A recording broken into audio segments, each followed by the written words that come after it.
Suzanne Levy is a proud feminist, Jewish, atheist, lesbian mum, not necessarily in that order.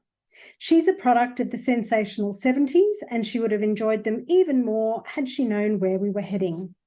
Suzanne lives in Wellington, where she runs an IT business in between her spokeswoman role with Speak Up for Women. She'll talk about pretty much anything with anyone. Suzanne, please kick off for us. Look, thanks very much. I'm just going to share my screen with you all. So good evening. Thanks, Janet, for the intro, and thanks for inviting me on. I did have some other topics, Human Rights Act in New Zealand and things like that, to talk about tonight. But yesterday we had a new government announced, and there's some really interesting policies to discuss and other stuff that's come out of that. So my original talk is going to have to wait for another time. So this should be good, I hope. The interesting thing will be that there might be some bloopers because it's all a bit new. Election 2023. So for the benefit of non-New Zealand viewers, which there are quite a few, in New Zealand we have an MMP election process, which stands for mixed member proportional, which basically means there's a whole lot of different ways of voting, and we end up with about 120 MPs across usually about 5 different parties. We have two major parties, one that's been traditionally left, which is Labour, one that's been traditionally quite right, which is National. We've had a Labour-led government for the last 6 years, and this time we don't. We have a National-led one. So election was held in October, and on October 14th, and the process to form a coalition started on November the 3rd, once all the votes were all counted and everything was confirmed. It's a unique coalition with 3 parties and 2 separate agreements between the main party and the 2 minor parties, and it's meant it's taken a long time to get sorted. And the leaders of the 2 small parties are strong characters who you couldn't really describe as natural allies, so it was never going to be quick or easy. The other thing about these parties is that you wouldn't describe them as pro-woman, but many of us in New Zealand feel so let down by the parties that have traditionally been there for women. And these new parties are looking like they're prepared to tackle gender identity, so that will ultimately help us all. So we have National, who are one of our 2 major parties, with ACT and New Zealand First, who have 11 and 8 seats out of a total of 122. National are a traditional centre-right party. They have some fairly socially liberal members as well. ACT are a right-wing kind of libertarian party focused on sort of individual freedom and responsibility. New Zealand First are a mixed bag, but probably right-wing. I've tried to figure out how to describe them, and I can't really. There'll be some New Zealand viewers here who'll be kind of nodding, hopefully, and understand what I mean. So we were hopeful with this coalition, despite them not being traditionally pro-woman, that there would be opportunities throughout the 3-year term to sort of campaign for policy changes with them. And it's based on their party manifestos and their campaign focuses. But we weren't really expecting to see actual agreed policy changes in our area in the coalition agreements, but we did. So yesterday was an interesting day. It felt very good, actually. And so there are 4 of these policies that I'm going to go over today. So let's get on with it. So the first policy, which is a win, is sport. And the policy says that they will ensure publicly funded sporting bodies support fair competition that is not compromised by rules relating to gender. So some background on this one. Sport New Zealand, who oversee the various sporting bodies in New Zealand, drafted their guiding principles for transgender participation back in, I think, early 2020. And Save Women's Sport Australasia have been pushing back ever since. I was part of Save Women's Sport at that stage, and we had to fight to even be involved in the consultation process. They had no women's groups, they had only rainbow groups. And we actually suggested to them they might want to invite WISPA, which is Women in Sport Aotearoa, which is an organisation that's been set up for women's sports. And they hadn't asked them along at all. The total focus was on transgender participants and their needs and their requests, including changing facilities and accommodation when on sports trips. It was all about self-ID and self-declaration, with no medical or physical changes expected or required. Privacy meant that players were not even able to question whether somebody was transgender. There was talk of re-education for dissenters. And Sport New Zealand claimed that sex could even be changed. The then Minister for Sport, Grant Robertson, was of the opinion that women were not that competitive. It's just community sport after all. Now, community sport goes all the way up to elite level. There's nothing in between for most people. A National Party supported the Save Women's Sports Australia petition against these guidelines, and New Zealand First campaigned directly against trans-identifying males in women's sport. So there's a good chance that they mean business with this policy, and it will hopefully mean an end to the guidelines. Because although the guidelines were voluntary, there was an underlying expectation that they would be used, and there was concern that funding would be withheld if not. So this is a fantastic win, and we know it has the support of the general public, and I'll show you some polling a wee bit later on that confirms all of this. The second policy win is gender in schools. So this one reads, refocus the curriculum on academic achievement and not ideology, including the removal and replacement of the gender, sexuality and relationship-based education guidelines. This has just completely changed things for us here. So Speak Up for Women, along with other groups, in particular Resist Gender Education, have been pushing back against gender identity in schools for some time. So in New Zealand, we have a standardised curriculum called REC, which stands for Relationships, Sexuality and Education, and it sits within our health curriculum. And parents are consulted on the curriculum every couple of years, and there's always been an opt-out option. New Zealand has some really good REC content, which is age-appropriate material on consent, relationships, sexuality, puberty, sex, biology. And prior to the addition of gender identity, I would say it was very good material. Our daughter went through the school system and I didn't have any complaints about it at all. I thought it was really good, in particular the relationships and consent stuff for teenagers, really good. The outgoing government, so that's Labor, were keen to make more of this compulsory. What I should say is schools in their communities had always been able to choose which components they taught. So fortunately, this actually meant a lot of schools weren't teaching any gender identity in schools, in their school, where obviously some were. The outgoing government were keen to make it more compulsory though. So it's a relief that the new government is taking the opposite approach. So some of the groups that have campaigned against gender ideology in school are wanting the complete removal of sex education in schools. This is not Speak Up for Women's position at all. And we're looking forward to being a key stakeholder in discussions about what we can replace this with. We need good, solid sex education for kids. We don't want to throw out the baby with the bathwater. So our kids need good, evidence-based, age-appropriate sex education that teaches them about their bodies, about consent, and about relationships, obviously, or where it's appropriate. So this is a massive win. There are a lot of people that have been involved in fighting this and bringing it to everybody's attention. It's one of those ones we've been told, oh, it's a minority opinion, no one cares about it. And it turns out actually an awful lot of people care about this stuff. So that's win number 2. And now we're on to win number 3, which is free speech. So over and above all of this, we've had this battle with hate speech. And it's really affected us because what organisations like Speak Up for Women are saying is considered by many in New Zealand to be hate speech. We're the epitome of a hate group. So saying things like, a man can be a lesbian is hateful and, just the usual stuff. You guys are all familiar with it.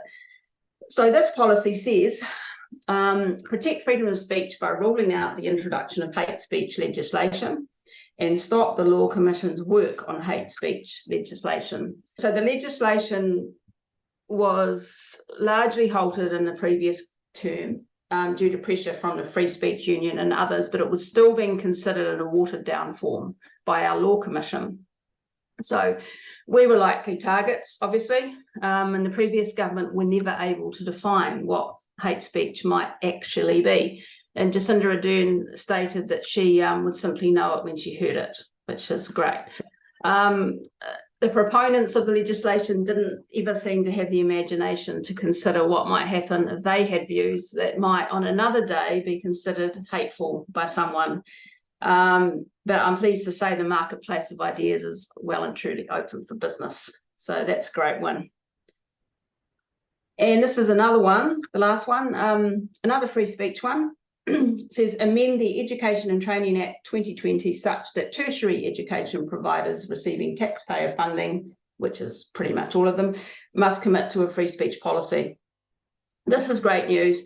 Our universities and polytechs are among our most captured institutions, and if you can't have freedom of speech in a university by academics, then where can you have it, quite frankly? So this is great news.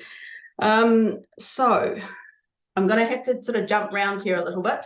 This is about some polling, and it does relate to the election stuff as well, and I've just got to make it all tie in. So Speak Up for Women and Save Women's Sports have done polling this year, and we generally publish the results by through the media, and we do our best to get the results out there, and we get very little in the way of attention from the media.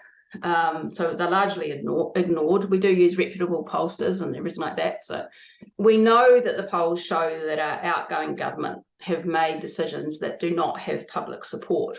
And so it's been really frustrating to not have it sort of pushed out there. At the beginning of this month, we were very surprised to see some other polls reported in the media widely after the election. So the following poll I'm going to show you was taken in August, so it's before our election, but it was published at the beginning of November after the election, but before the new government that was announced yesterday was properly formed. The three things with arrows are all related to gender identity. It was a massive surprise. Talbot Mills are a kind of classic Labour pollster, so they're, no one doubts them. We don't know who authorised the poll, but there's a good chance that Labour had access to this information prior to the election, and it would have been really useful for National as a reference when they were agreeing to some of the gender-based policies, or gender identity-based policies of New Zealand First in particular. 3 of the 5 top issues are gender-related. They've asked a really basic question about biological males in bathrooms, which is apparently, we were told it was something that no one was interested in, but, here you go.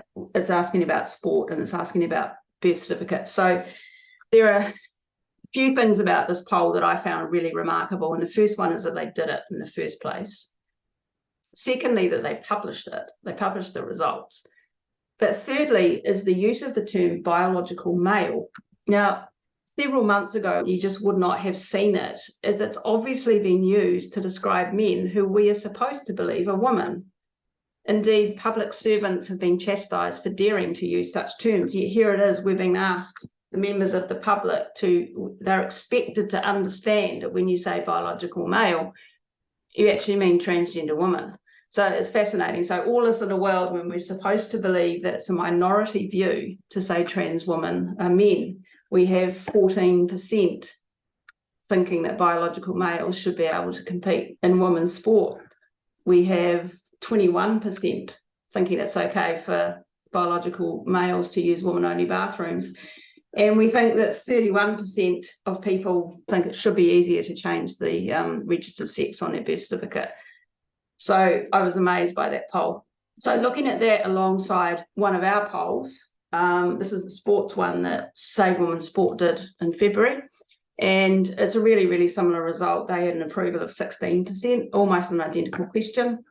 Do you support biological males? Almost the same thing, slightly higher disapproval rate than the more recent poll. Then we have our one on self-ID. It's it can't be directly compared because it's a slightly different question. Ours is asking specifically about people with no medical or surgical changes, where the one in the previous poll is just asking whether people think it should be made easier to change the sex on your birth certificate. So they're not directly related, but even so, you're talking about 31% of New Zealanders wanting to make the process easier versus only 20% who approve of people with, using no surgery or medical intervention. So it's showing very, very little support for these changes. And the last one is one we haven't actually shown before, but it's again, it's not in the other poll, but it's again showing very, very low support for males in women's prisons. So it's very clear that the general public do not consider trans women to be women, because if they did, we wouldn't be asking these questions if they considered transgender women to indeed be women. So we'll be talking to the incoming Minister of Corrections about this poll. So out of election 2023, we've got, in terms of Speak Up for Women's role, we'll be wanting to get around the table with some of these ministries and start talking about policies that affect women, and talk to them about the need for sex-based legislation and policies. So corrections is quite promising. The corrections minister is Mark Mitchell. He was the one who sponsored a petition with Safe Women's Sports Australia about the trans guidelines, so he's potentially an ally. We've had discussions with corrections in the past, and we'll be going back to them with our poll results. Ministry for Women, Nicola Grigg, she's we're not 100% sure just how turfy she is, but we'll be pushing her to have the definition of woman reverted to the proper one. Currently, the Ministry for Women define a woman as anyone who says they're a woman. So it'd be really good to get that one sorted. Otherwise, the ministry is not really fit for purpose at all.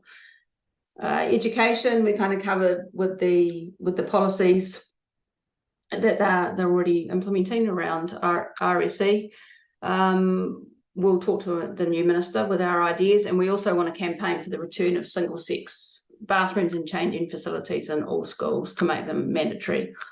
With health, there are groups such as GenSpec and Public Good here in New Zealand who we imagine will be hitting the ministry pretty hard around puberty blockers, while we'll be focused on women's health and making sure that policies and language are women-focused. The Minister for Children, who's also the Minister for the Prevention of Family and Sexual Violence, she's a key role in ensuring that policies work for our most vulnerable, many of whom are children who've been caught up in gender ideology. It will be important that these ministries are putting the safety of children at the forefront of their policies. These are the sorts of things we're going to be covering off with the various ministers and what have you. So clarifying that sex is biological sex in our Human Rights Act, clamping down on incorrect information regarding the right to single-sex spaces. In New Zealand, we actually have some really good laws, and I'm sure Katrina will talk about that, because I know that the topic she's covering is all about single-sex spaces and the Human Rights Act. So we have good laws, but we have a public service full of activists, and it's led to disinformation on a massive scale. No males in women's prisons, women's health initiatives that use language that reflects reality. We are not cervix havers. Women's violence and sexual violence programs that recognise the sex-based nature of the problem. Women being free to speak about issues that concern them. And I think we're already getting there with that one. A Ministry of Women that recognises that a woman is an adult human female. An examination of the influence of activists, NGOs and lobbyists on government policy making, including activist staff and affinity groups, including rainbow networks. And we want to be one of those lobbyists. So we're looking forward to that. And we're really just looking forward to working with the incoming government to make a difference in the lives of women and girls. So thank you. I hope that was good. Thank you. That was great. I loved it. It was a great romp through policy. Thank you. That's really terrific. It's excellent to have such up-to-the-minute news. So I'm sure the local women really appreciate it, as do I. Thank you so much.